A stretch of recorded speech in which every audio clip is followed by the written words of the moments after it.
I am very late to the party on Sinners, but I sat down to watch it last week, and after I watched it, I knew that I had to talk about it. It is a truly incredible film, and I do not think that its similarities to From Dusk Till Dawn bring it down at all. Also, that line came out really sarcastic, but I meant it literally. Again, this movie has some amazing moments in it, and I can completely understand why it won 4 Oscars and was nominated for more. But also, it's plagued by some really poor decision-making on the storytelling front that I do think brings it down a little bit.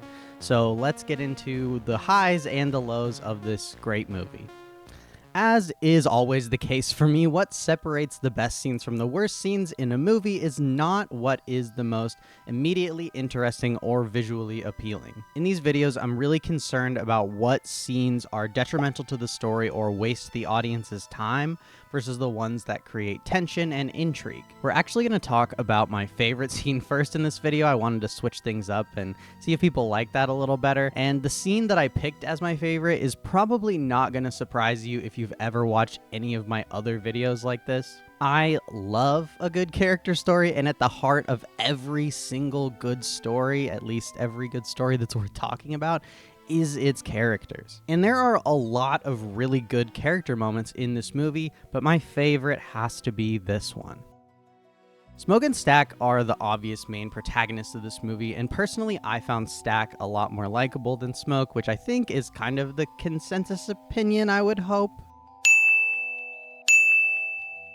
But I was surprised a little bit when I was watching back through this movie for a second and a third time to get what my best scene was for this video, and I realized that the scene that really stuck out to me the most and resonated with me was a scene that primarily featured Smoke. See, on my initial first watch of this movie, I don't think that I really absorbed everything we actually learn about Smoke's background that is redeeming, and a lot of that happens in this scene. We watch as Smoke pulls up to a farmhouse and goes to a very small grave. It is obviously implied that this is the grave of a small child or a baby. As he is looking at the grave, a woman exits the house and seems somewhat irritated by seeing him there. They start to talk, and we can very quickly tell that these two know each other, and also it seems like she knows Stack as well. He tells her about their plan to make the sawmill into a juke joint, and she admonishes him about it. There's clearly some tension between them, and she seems upset with him about him leaving to go to Chicago,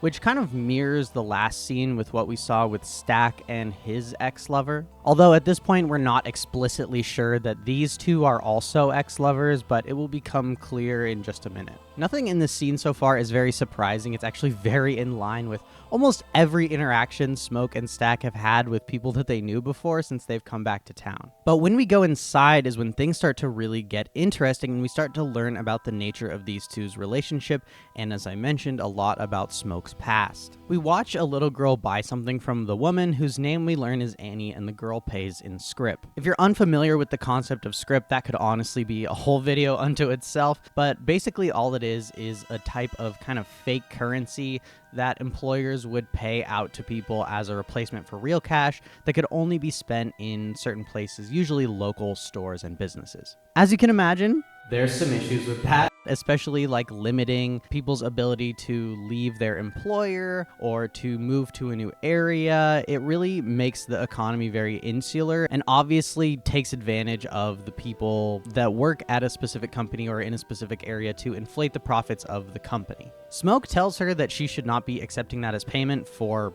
all the reasons I literally just said, but she tells him to screw off and tells him that she won't take his money in exchange for it because it comes with too much blood, which is kind of fair. But then we get to the part that really makes this start to be my favorite scene. You know, when I've been all over this world, cars, ships, trains,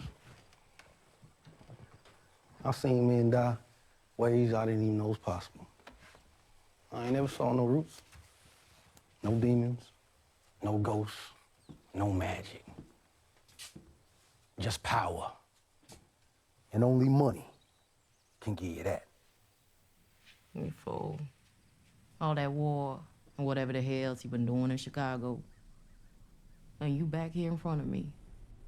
2 arms, 2 legs, 2 eyes, and a brain that work. How you know I ain't prayed?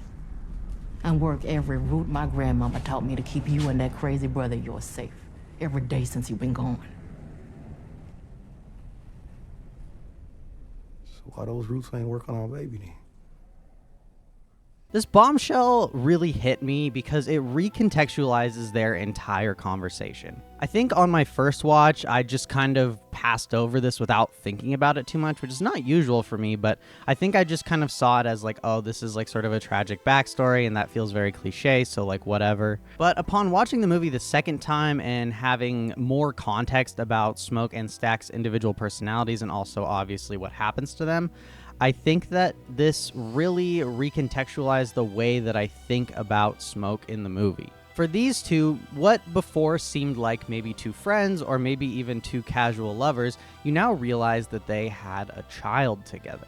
Not only that, even more traumatic, they lost that child, and that grave that he was visiting was his own child's grave. Now, we never learned the circumstances in which this baby was conceived, whether it was planned or not, or how it died, but honestly, that's kind of irrelevant to the scene. But I love this scene for the story. It humanizes Smoke so much for us, and he is a guy who I think that we're not really supposed to like off the bat because he's so cold and calculating. But now we're wondering if there is maybe a reason for that tough outer shell that he has, if inside of that is just someone who is suffering and who is having a hard time handling the grief of losing a child. For all we know, and this is my theory, that's also maybe what prompted Smoke and Stack to run away, was that Smoke couldn't handle the grief of being around his child who's passed away's mother, and he needed to get out of there to start to deal with some of these feelings. He is maybe someone who is not only literally but also metaphorically running away from emotional loss and grief. Now, a lot of characters have redemption arcs or redemptive backstories for characters that are initially unlikable, but I think what makes this one feel so different to me is how early in the story it is. We are less than 40 minutes into a movie that is almost 2.5 hours long, and we have already given our most prickly character so far kind of a redemption. It's interesting that this isn't really his redemption, although it feels like it at the time. I like, though, that throughout the rest of the movie, whenever we see him being hard on Stack or being rough on Sammy, like that one scene where he literally points a gun at him, we remember what we've learned about him and wonder if he is the way that he is for a reason. That obviously doesn't excuse his actions, but at least it makes us as the audience understand why he might be acting that way. To me, it's always been really good character writing when you introduce a character that has some very obvious flaws, but then you delay revealing the reasons why that character has those flaws until later in the story. The scene continues though, and Annie asks him if he still has his mojo bag, and this is the part that I think really starts to solidify the scene for me. He unbuttons his jacket and reveals that under that jacket he has a very small bag hanging from his neck. This action is so filled with symbolism. He is metaphorically removing his armor, his gangster outfit, to reveal a secret, softer side. He professes to not even believe in voodoo or magic, but yet under his hard exterior, under his uniform, he carries a token given to him by the person who he loves the most and who he carries the most weight for. This is literally and metaphorically showing us that below Smoke's hard exterior, he has a softer side that he is now showing us. Something which we really see emphasized in the climax of the movie with the scene between him and his brother. As I said, in my opinion, this is how you do character work. You set up your character as a believable stereotype, in this case, a cold, calculating gangster, and then you subvert that stereotype. Now, by no means am I saying that Sinners invented this way of revealing characters, and it didn't even do that in the gangster sort of subgenre of characters, because there have been many mob bosses in the past who have had really strong feelings for their wives or been very close to their kids behind the scene in a way that you wouldn't expect from the way that they act at their job every day. But it's not just about if you change the audience's mind about a character, it's about how you go about it. The way that a piece of media reveals information about a character to its audience is as important as the actual information that it reveals. And that's part of the reason why this scene works so well and why it's written so beautifully, because it's not like he just shows up to Annie's house and he's suddenly a different person. That's not how real people act unless they are purposefully being deceptive. But that's not what Smoke does. He's putting on a tough guy act still when he walks over to his own child's grave. He lectures Annie about power and money and the places that he's been. He talks down to her about taking scrip as payment, and he is evasive about the kinds of crimes that he has committed. He even goes on to tell her about all of the people he has watched die and how he's seen men die in ways he could have never imagined before. But the longer the conversation goes, the more we see his metaphorical gangster jacket come off, and we start to understand that maybe this is kind of a front and that Smoke hasn't always been this way. That's why this scene lands so much for me, because it wraps so many feelings up into one short segment. It becomes, instead of just being about Smoke, about loss and grief and the way that those things can change us as a person fundamentally. And that's what makes great stories, is when they say more underneath the surface than they do above the surface, and they actually have a real message behind them. But before I tell you what the worst scene in this movie is, I want you to know that I have watched very little about this movie. I only say that because I have a feeling that I'm not the only person who disliked this scene. I think there's a lot about it to dislike, and I have a feeling that I'm not the first person to say this. And not to give it away prematurely, but I'm also not a giant fan of after-credit scenes in the modern day. I know that the Marvel movies really popularized them, and I actually think that they used them really well initially, but now that like every movie has one, they start to feel very formulaic and they do not land. So if it wasn't obvious already, my least favorite scene in the movie is this one. Now, just to be clear, before we get into this, I don't have any issues whatsoever with the part where we're seeing Sammy play guitar during the credits. I actually really like this. It very obviously suggests to us that Sammy kind of shrugged off his father's wishes and went on to have his own career in music that was at least somewhat successful, and I like that we get some sort of closure for Sammy's story in that way. It's even a nice touch that the band that he is playing in is named after the young woman that he was at the juke joint with. But when we get to the full after credits scene and Stack and Mary walk in, I just absolutely rolled my eyes at this. There are 3 reasons why I dislike this scene so much. 1, it is super unnecessary. It feels like it is the style now that every movie has to put a really nice bow on the story right at the end. And I just think most stories don't really need that. I think a lot of stories are better actually without it. I truly do not need to know how every character's life ended, and I actually don't need to know the main character's entire life story after the events of whatever the plot is.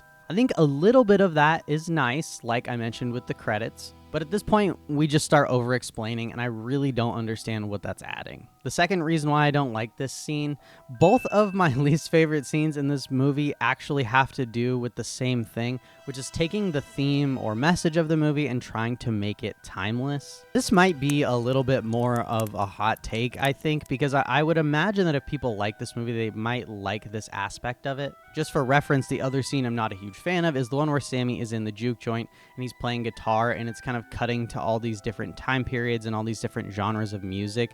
I really don't like that scene. I understand that a big theme in this movie is obviously racism and kind of talking about how that followed us into the modern day and how it's still a major issue and has been for a long time. Obviously, no issues with that message. That is a very important message, and I know that it resonates with a lot of people who are affected by it. But I think that at this point, the movie just starts really hitting us over the head with that message way too much. In general, I'm a fan of storytellers trusting their audience enough to make the connections about what their story is really about under the surface without so explicitly showing us what it is. And I think that as soon as we start flashing back to the past and start flashing forward to the future, you're starting to be very obvious about what you're trying to say in a way that detracts from the story, especially because these scenes, in my opinion, don't really add anything to the story or any characters. They're just kind of there to be there. I also think in a period piece, you shouldn't talk so much about the past and the future,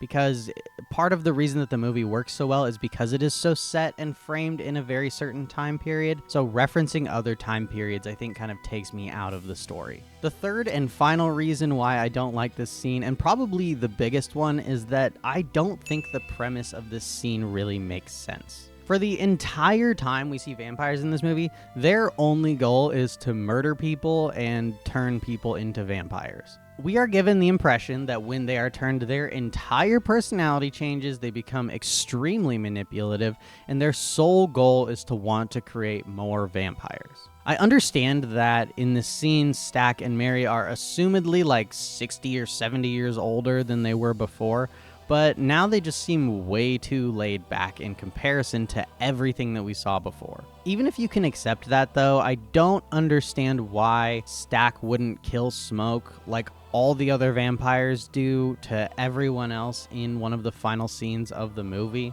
I get that they're twins, and I think that that's supposed to be kind of what we infer makes them so different, but I kind of don't understand how that overcomes this massive change in all of your priorities and personality when you become a vampire that we've seen with every single other person who's been turned, including, by the way, with Stack in earlier scenes. So for them to come back in this final scene and just be like, we lived, but also I had this promise that I had to keep to my brother, just feels like it really goes against every single thing we've seen about vampires in the movie so far. The story just doesn't really even give us enough information to infer like why it's so different for them, especially Mary, who we saw just act like everyone else before, along with Stack. I watched this movie a few times while putting together this video, and I think the only thing I could really infer that would make it make sense why they're so different in this scene is how much time has passed. But I still think that it would have been nice if they would have set up that vampires change over time, or like they